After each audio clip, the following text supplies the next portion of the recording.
12वीं की फिजिक्स का अध्याय 1 जिसका नाम है वैद्युत आवेश तथा क्षेत्र। ठीक है, फर्स्ट यूनिट है वैद्युत आवेश तथा क्षेत्र।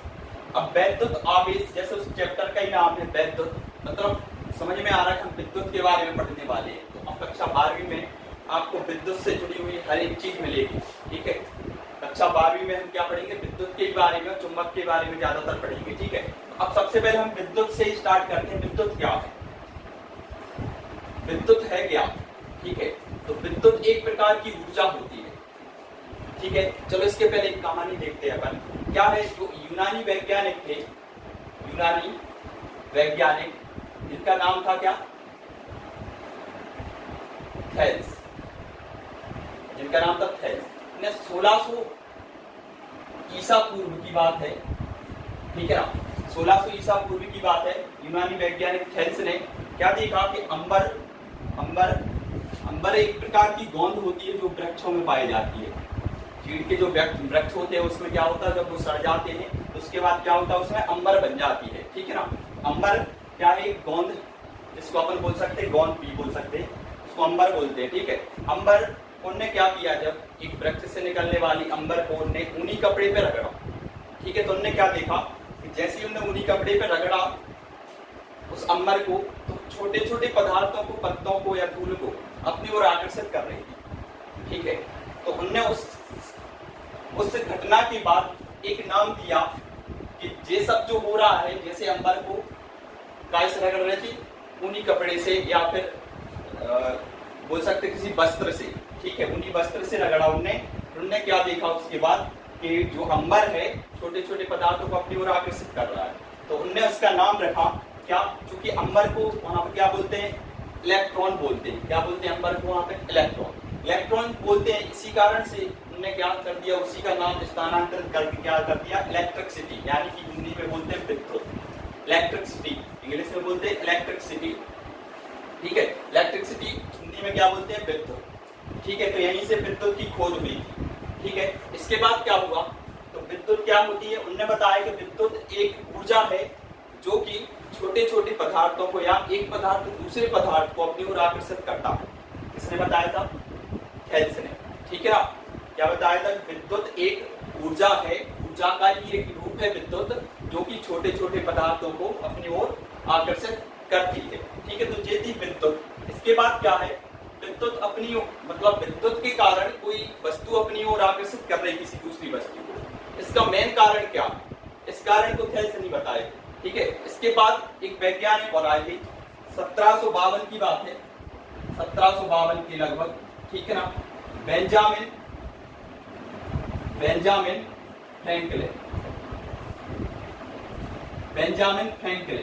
ठीक है ना, बेंजामिन फ्रैंकलिन एक बार क्या कर रहे थे, आकाश में पतंग उड़ा रहे थे।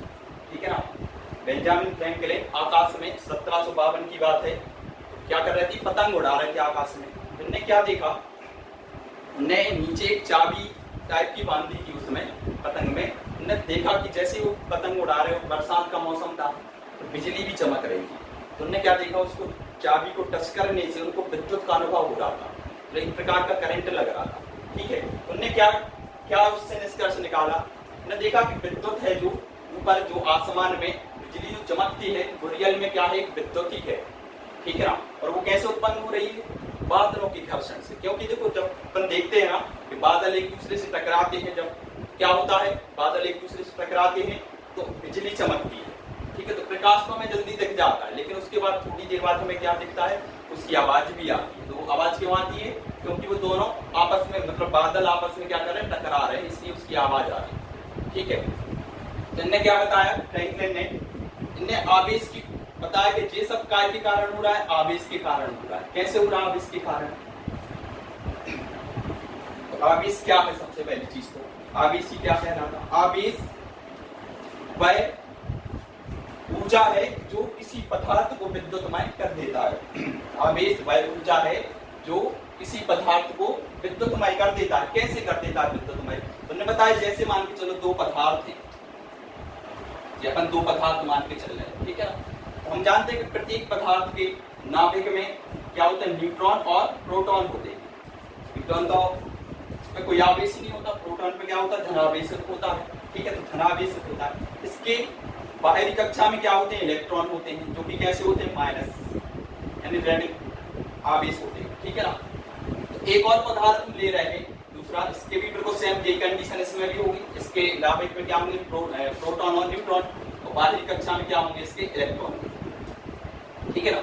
अब क्या होता है, जैसे ही उन्होंने बताया कि जैसे हम इन दो पदार्थों को रगड़ रहे हैं, आपस में घर्षण करा रहे हैं, ठीक है, घर्षण कराने से क्या हो रहा है पदार्थों में, इसके जो इलेक्ट्रॉन है, यानी कि मान के चलो पहले पदार्थ से मान रहे हैं हम, तो पहले पदार्थ के मान के चलो इलेक्ट्रॉन है, तो इस पदार्थ में चले गए, इससे जो इलेक्ट्रॉन थे, जो बाहरी कक्षा में इलेक्ट्रॉन थे, वो कहाँ चले गए, दूसरे वाले पदार्थ में चले गए। इस कंडीशन में हम क्या देख रहे हैं, इसमें इलेक्ट्रॉन की कमी आ गई। क्या हो रहा है, इसमें इलेक्ट्रॉन की कमी हो रही, ठीक है, इलेक्ट्रॉन की कमी हो रही, और इसमें क्या हो रहा है, इलेक्ट्रॉन की अधिकता, इलेक्ट्रॉन की अधिकता, ठीक है ना। इसमें हो रही इलेक्ट्रॉन की कमी और इसमें हो रही इलेक्ट्रॉन की अधिकता।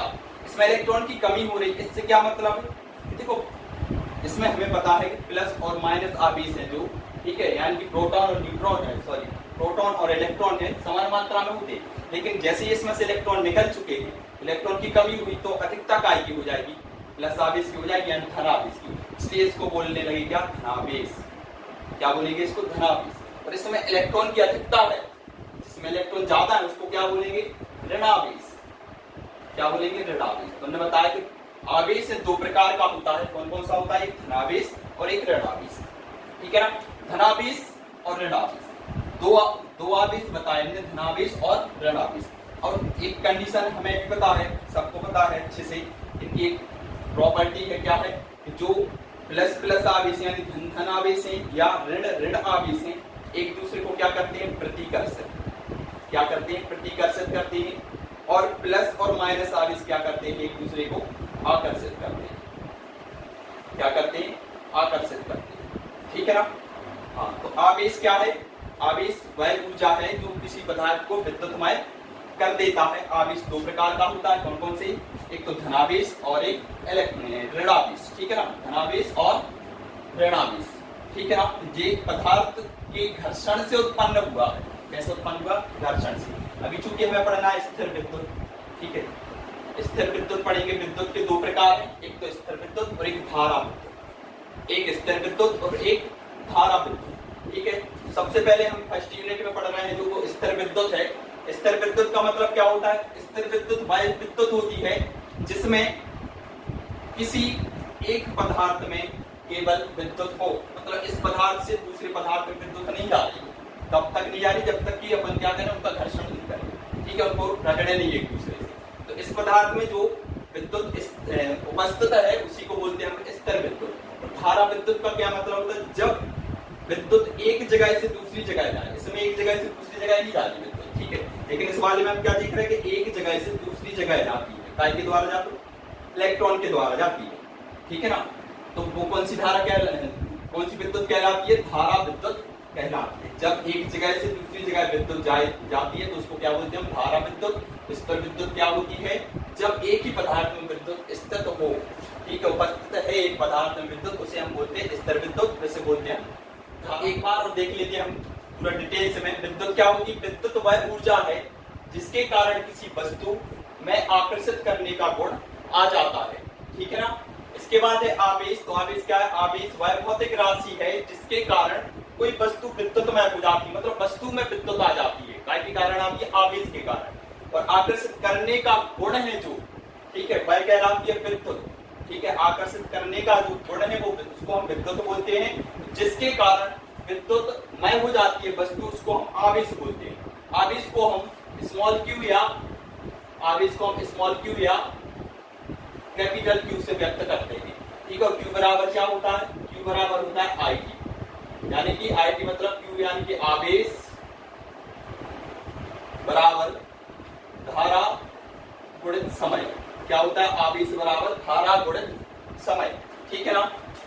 जो आवेश है वो दो प्रकार का होता है, एक तो धनावेश और एक ऋणावेश, ठीक है। ये बताइए हमें धनावेश और ऋणावेश क्या कहलाता है, अभी पढ़ चुके हैं अपन आगे, ठीक है ना। क्या है धनावेश, क्या कहलाता है, जिस वस्तु में इलेक्ट्रॉन की कमी हो जाती है उसे हम धनावेश से तो बोलते हैं, और जिसमें इलेक्ट्रॉन की अधिकता हो जाती है उसे ऋणावेश बोलते हैं, ठीक है ना। मात्रक क्या होता है इसका, SI मात्रक होता है कूलॉम और CGS मात्रक स्टेट कूलॉम, ठीक है ना। इसके बाद इसके गुण है 3-4 गुण, ठीक है, वो भी देख लो। क्या है, सबसे पहला आवेश का पहला गुण है आवेश एक अदिश राशि है, ठीक है। इसका दूसरा गुण है समान आवेशों में प्रतिकर्षण होता है तथा असमान आवेशों में आकर्षण होता है। मतलब क्या है, समान आवेश मतलब प्लस प्लस है या माइनस माइनस है, तब इनमें क्या होता है प्रतिकर्षण।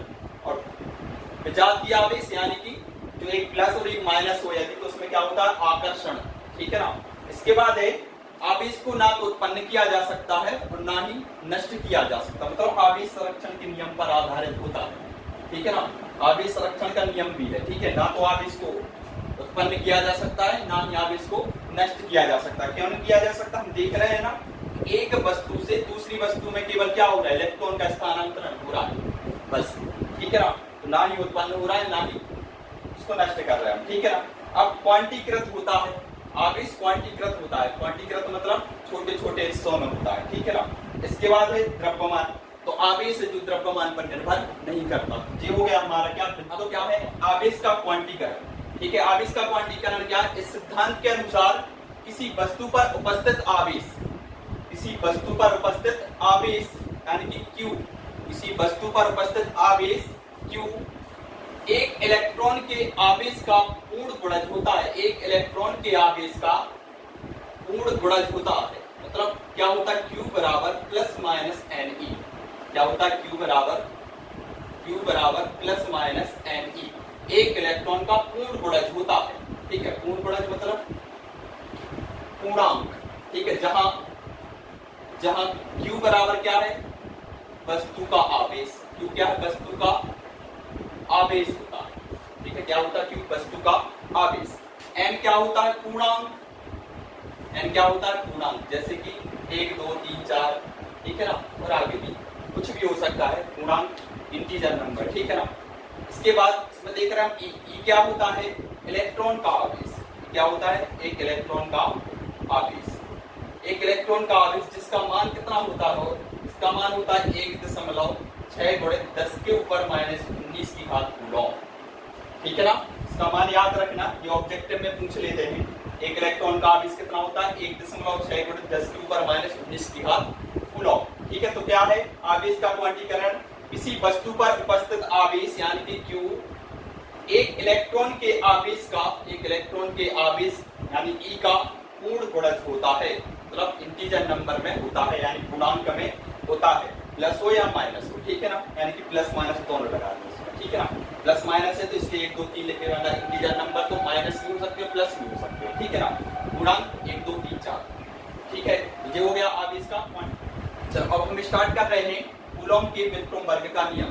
तो हमारी फिजिक्स है जो यहाँ से स्टार्ट होती है, अभी तक हमने देखा था इसके पहले जो था फिजिक्स का थोड़ा सा नॉलेज था, जो की चैप्टर से संबंधित था नॉलेज था, उसको भी अपनी नोटबुक में लिख लेना, और जो अब यहाँ से जो हम करवा रहे हैं उसको अच्छे ध्यान से लिखते जाना और उसका रिवीजन करना, ठीक है ना।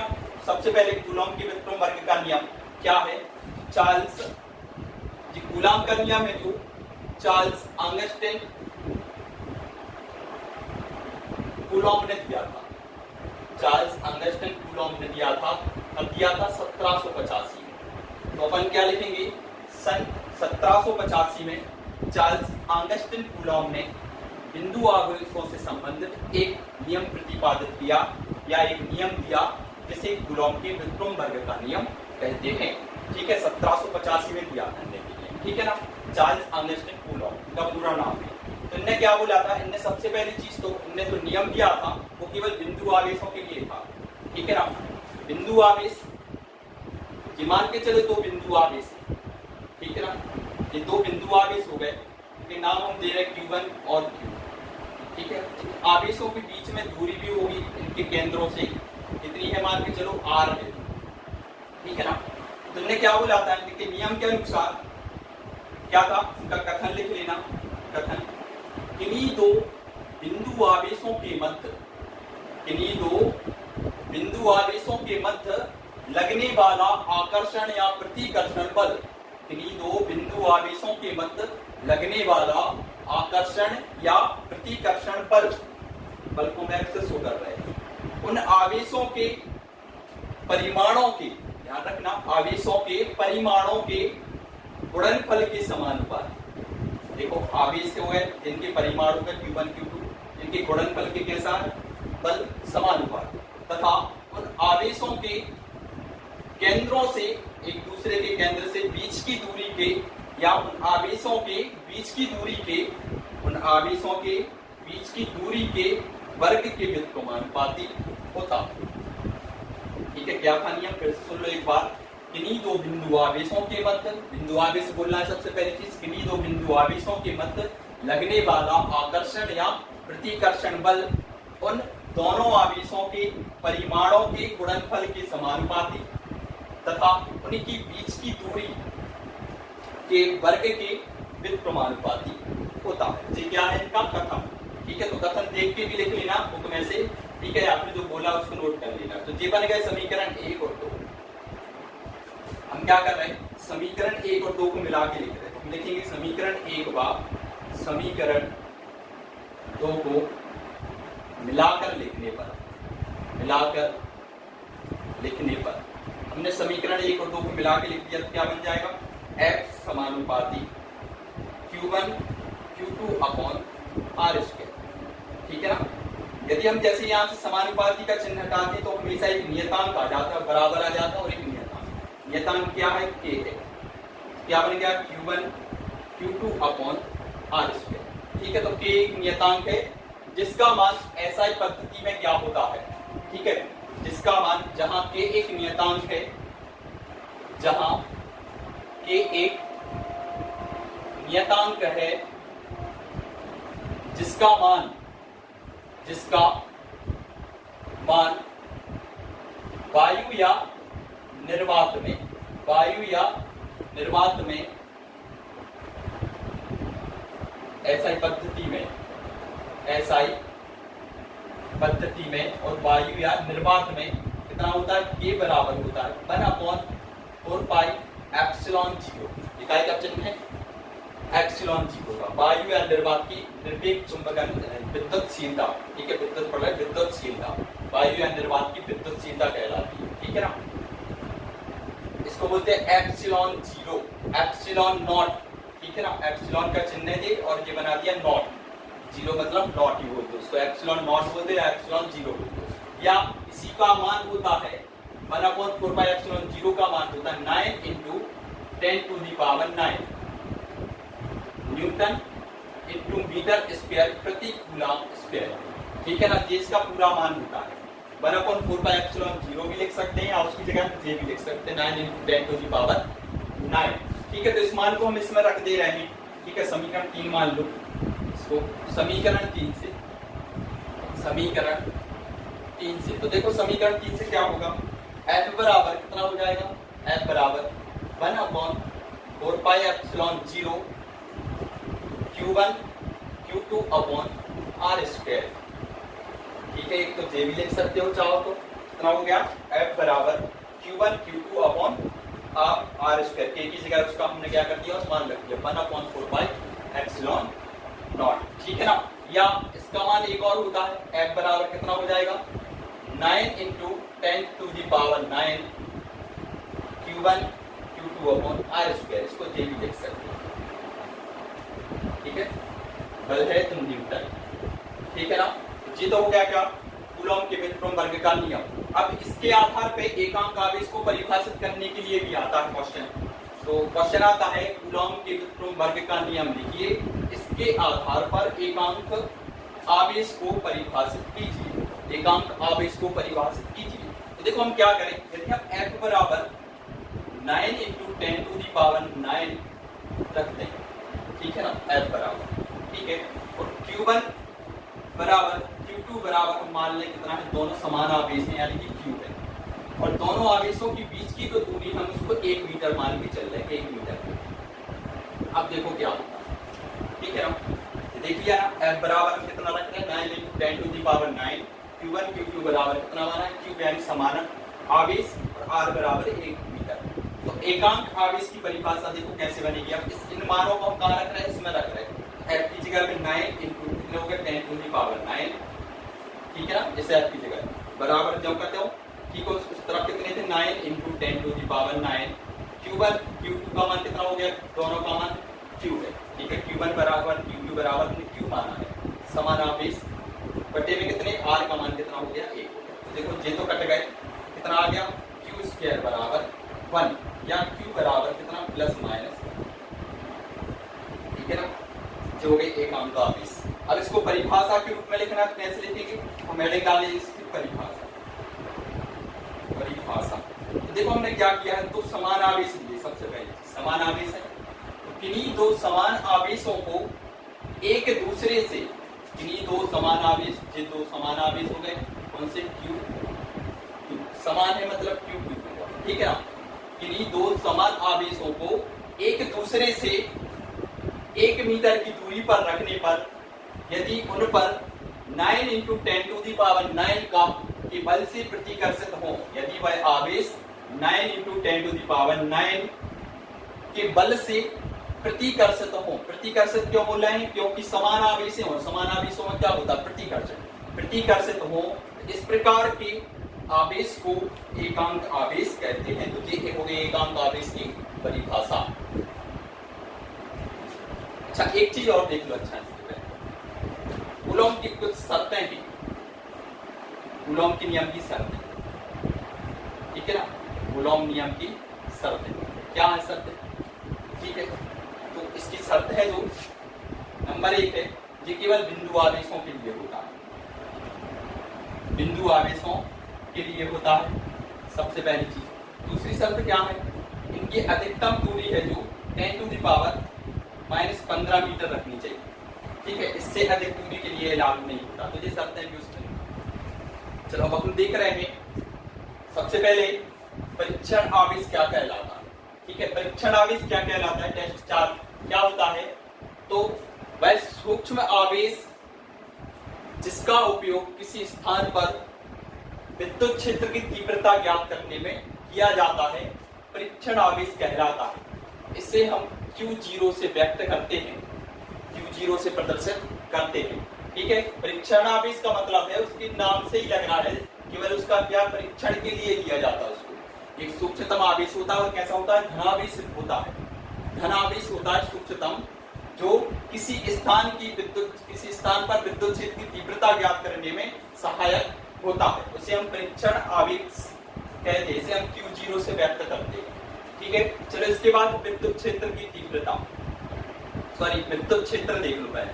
विद्युत क्षेत्र क्या होता है, तो किसी आवेश के, मान के चलो ये आवेश है, इसके चारों ओर एक क्षेत्र होगा इस आवेश के, ठीक है ना, इस आवेश के चारों ओर का जो क्षेत्र है, यही क्षेत्र विद्युत क्षेत्र कहलाता है। लेकिन कौन सा, इसके चारों तरफ तो बहुत दूरी तक हो सकता है, ठीक है ना, कौन सा, जहां तक इस आवेश का अनुभव किया जा सके, इस आवेश का अनुभव जहां तक किया जा सके चारों तरफ, वह उसका विद्युत क्षेत्र कहलाता है। तो किसी आवेश के, क्या लिखेंगे, किसी आवेश के चारों ओर का वह क्षेत्र, किसी आवेश के चारों ओर का वह क्षेत्र जहां तक उसके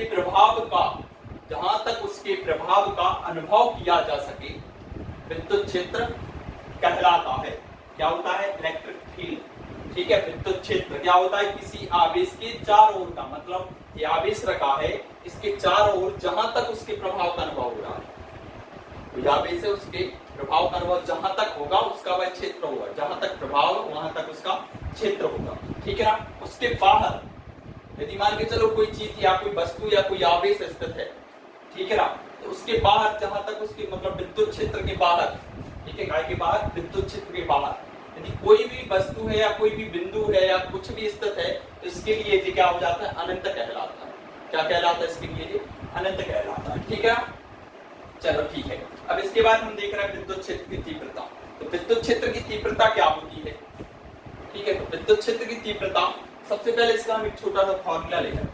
तीव्रता E बराबर होता है, लिख दिया, ठीक है ना, E बराबर होता है F/Q0। क्या होता है, E बराबर F/Q0। बस हम इसी से अब इसकी परिभाषा बनाएंगे, ठीक है ना। सबसे पहली चीज तो क्या है, विद्युत क्षेत्र, इस शब्द, ये शब्द दायरा है, तो मतलब की तीव्रता, मतलब विद्युत क्षेत्र के कारण तीव्रता है, ठीक है।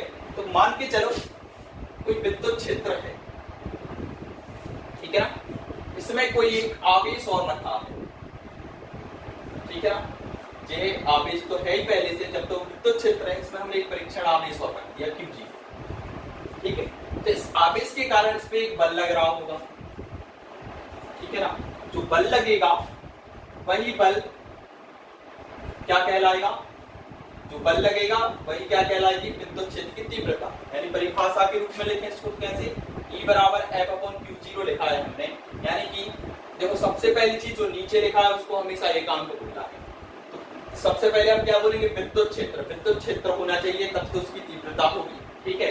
तो किसी विद्युत क्षेत्र में रखे एकांक धनावेश पर, एकांक क्यों बोल रहा है, नीचे लिखा है इसलिए हम उसको एकांक बोल रहे हैं, ठीक है, एक होना चाहिए आवेश, ठीक है। किसी विद्युत क्षेत्र में रखे एकांक धनावेश पर लगने वाले बल को, एकांक धनावेश पर लगने वाले बल को विद्युत क्षेत्र की तीव्रता कहते हैं, ठीक है। विद्युत क्षेत्र की तीव्रता बराबर बल बटे एकांक आवेश, बल बटे एकांक आवेश, यानी कि विद्युत क्षेत्र में रखे एकांक धनावेश पर लगने वाले बल को विद्युत क्षेत्र की तीव्रता कहते हैं। ये हो गई इसकी क्या परिभाषा, और इसका सूत्र गणितीय रूप में हम लिख सकते हैं इसको ऐसा, ठीक है ना। अब इसका मात्रक भी होगा कुछ, ठीक है ना, इसका मात्रक भी लिख दे रहा है, ठीक है। मात्रक क्या बनेगा, ठीक है ना, इसका मात्रक क्या बनेगा, दो मात्रक, एक तो SI मात्रक बनेगा और एक CGS मात्रक बनेगा, ठीक है, दो मात्रक। SI मात्रक क्या होगा इसका, ठीक है, SI बल का क्या होता है, बल का न्यूटन, तो न्यूटन प्रति, इसका क्या होता है, इसका कूलॉम, आगे इसका मात्रक क्या होता है, कूलॉम, न्यूटन प्रति कूलॉम, इसका मात्रक बन गया SI। CGS मात्रक क्या बनेगा, बल का क्या होता है, टाइम, ठीक है, प्रति, और कूलॉम का CGS मात्रक क्या होता है, स्थिर कूलॉम, क्या होता है, स्थिर कूलॉम, क्या बन गया जी, टाइम प्रति स्थिर कूलॉम, ठीक है। अब इसका विमीय सूत्र भी होगा, तो विमीय सूत्र देख लो, इसका विमीय सूत्र क्या होगा, विमीय सूत्र सबसे पहले देखो, हमें मान के चलो इसका विमीय सूत्र नहीं है यार, ठीक है, विद्युत क्षेत्र की तीव्रता हम बना तो सकते हैं, कैसे, देखो न्यूटन यानी कि सॉरी बल, बल का क्या होता है MLT-2, ठीक है ना, उसके नीचे क्या लिखा है वो Q, मतलब आवेश, आवेश का क्या होता है AT, ठीक है। अब इसको हम ऊपर ले जा रहे हैं, क्या बन जाएगा, देखो कितना बन जाएगा ML, ठीक है, एक T और जाएंगे तो माइनस के हो जाएंगे, मतलब माइनस के T के ऊपर माइनस 3 की घात और इधर A के ऊपर -1, यानी इसको कैसे पढ़ेंगे MLT-3A-1, ठीक है। देखा का हो गया विमीय सूत्र, विद्युत क्षेत्र की तीव्रता। चलो हम एक न्यूमेरिकल क्वेश्चन देख रहे हैं, किसी विद्युत क्षेत्र में 100 माइक्रो कूलॉम आवेश पर लगने वाला बल 300 न्यूटन कूलॉम, सॉरी 300 न्यूटन है, तो विद्युत क्षेत्र की तीव्रता ज्ञात कीजिए, ठीक है। क्या दिया है, सबसे पहले विद्युत क्षेत्र में आवेश हमें यानी कि Q का मान दिया है, ठीक है, क्या दिया हमें Q बराबर कितना दिया है 100 माइक्रो कूलॉम, कितना दिया 100 माइक्रो कूलॉम। सबसे पहले माइक्रो कूलॉम को कूलॉम में चेंज करेंगे, ठीक है, तो एक माइक्रो कूलॉम को हमें कूलॉम में चेंज करना हो तो हम 10⁻⁻6 से क्या कर देंगे, इसमें इंटू कर देंगे, ठीक है ना। तो ये काय में चेंज हो गया, माइक्रो कूलॉम से कूलॉम में चेंज हो गया। अब दूसरी चीज देखो, हमें क्या दिया है, बल दिया है, मतलब F का मान भी दिया है, F बराबर कितना दिया 300 न्यूटन, तो हमने लिख दिया 300 न्यूटन। ज्ञात क्या करना है हमें, विद्युत क्षेत्र की तीव्रता यानी E बराबर हमें क्या करना है, ज्ञात करना, ठीक है। फॉर्मूला क्या था, E बराबर F/Q0 या Q, ठीक है ना, F/Q, तो E का मान हमें ज्ञात करना, तो E जो कहते हो F का मान हमारे पास है कितना 300, तो हमने लिख दिया 300 बटे में देखो Q का मान कितना है 100 गुणे 10 के ऊपर -6 की घात, ठीक है ना, दो जीरो से दो जीरो तो कट गए, ठीक है। 10⁻⁻6 ऊपर पहुंचेंगे तो क्या हो जाएंगे, प्लस में हो जाएंगे, यानी कितना हो गया 3 × 10⁻6, ठीक है ना। ये क्या आ गया, हमारा आंसर आ गया, ठीक है। अब इसकी यूनिट क्या लिखेंगे, F यानी कि न्यूटन प्रति कूलॉम, क्या हो जाएगी न्यूटन प्रति कूलॉम तीव्रता। इसके बाद एक और न्यूमेरिकल क्वेश्चन देख रहे हैं। किसी विद्युत क्षेत्र में किसी इलेक्ट्रॉन पर लगने वाला बल, किसी विद्युत क्षेत्र में किसी इलेक्ट्रॉन पर लगने वाला बल कितना है? 9.6 into 10 to the power -16 Newton है। तो विद्युत क्षेत्र की तीव्रता ज्ञात कीजिए। सबसे पहले हमें दिया क्या है? बल दिया है केवल इसमें, तो यानी F का मान दिया है, कितना दिया है? 9.6 into 10 to the power -16 Newton. और क्या दिया है हमें? कुछ नहीं दिया। इलेक्ट्रॉन पर देखो, इलेक्ट्रॉन पर किसी विद्युत क्षेत्र में इलेक्ट्रॉन पर लगने वाला बल, मतलब काय पे लग रहा है? इलेक्ट्रॉन पर, मतलब इलेक्ट्रॉन का आवेश कितना होगा? इलेक्ट्रॉन का आवेश कितना होगा? 1.6 into 10 to the power -19, ठीक है ना, कूलॉम। यही होता है ना, मैं क्या ज्ञात करना? विद्युत क्षेत्र की तीव्रता, मतलब इनका मान ज्ञात करना है, ठीक है। कोई पुराना क्वेश्चन, E बराबर में फॉर्मूला पता है क्या होता है? F/Q। मान रखे तो F का मान कितना है? 9.6 into 10 to the power -16 upon 1.6 into 10 to the power -19, ठीक है ना। अब इसको आगे सॉल्व करो तो दशमलव से दशमलव कट जाएंगे, और 16 से 96 कितने बार कट जाएंगे? 6 बार कट जाएंगे, ठीक है। इंटू 10 to the power -16 जब के तो, ठीक है। और जब इसको हम ऊपर ले जाएंगे तो काय की हो जाएंगे? प्लस की संख्या बन जाएगी, पावर है जो काय की हो जाएगी? प्लस की। यानी इसको और सॉल्व कर लो, 6 into 10 के ऊपर कितने की पावर बचेगी? देखो, ये प्लस के 19 और ये माइनस के, यानी कि कितने बचेंगे? प्लस के 3। क्या है? न्यूटन प्रति कूलम। ये क्या हो जाएगा? इसकी विद्युत क्षेत्र की तीव्रता का मान हो जाएगा। ये हो गया इसका आंसर।